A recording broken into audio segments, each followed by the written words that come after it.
I mean, I'm not sure there's a more team first player in the world than Xavier Watts. And you think about the state of college football today, right? Guys aren't getting playing time. They leave almost immediately. Like they're always looking for that next opportunity. And when Xavier Watts started college, he was a low 3-star wide receiver from Nebraska. He did not come with much hype. So he plays wide receiver his freshman year, but really he was more of a factor on special teams. And he was on kickoff team. I think he was on punt team too. And he had a couple tackles and you're like, wait a second, who's that freshman wide receiver out there making just very physical plays? So then they decided to switch him over to the defense. And that move alone could turn off a lot of players around the country. That was not the case. But they couldn't really figure out what position they wanted him to play. They kind of experimented with him at outside linebacker, but he probably wasn't big enough to do that. And then they moved him to safety. And while he was kind of getting acclimated to playing safety, they actually had to move him back to wide receiver for like a few practices because they were so thin at that position.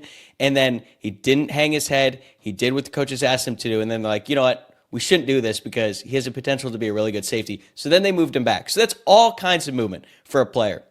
And I think for a lot of guys, they would get really frustrated, really discouraged, and, make the decision to leave. But Xavier Watts put the team first. He took all of it in stride and then finally found his niche at safety and then really got better. And I think the rest of the team looked at that and everything that he had to deal with. And it was really inspiring because he continued to put his head down and work. And he's not the most vocal guy in the world, but I think when it comes to leading by example, consistently putting the team first and then excelling when you get that opportunity, I think everyone else on the team saw what he went through and really looked up to him because he never complained. He always gave 110% effort and then started to really take advantage of his opportunities when he was out the field. And I think that resonates even more in this modern age when, guys don't normally do that anymore. But Xavier Watts was just a great example for the rest of the roster.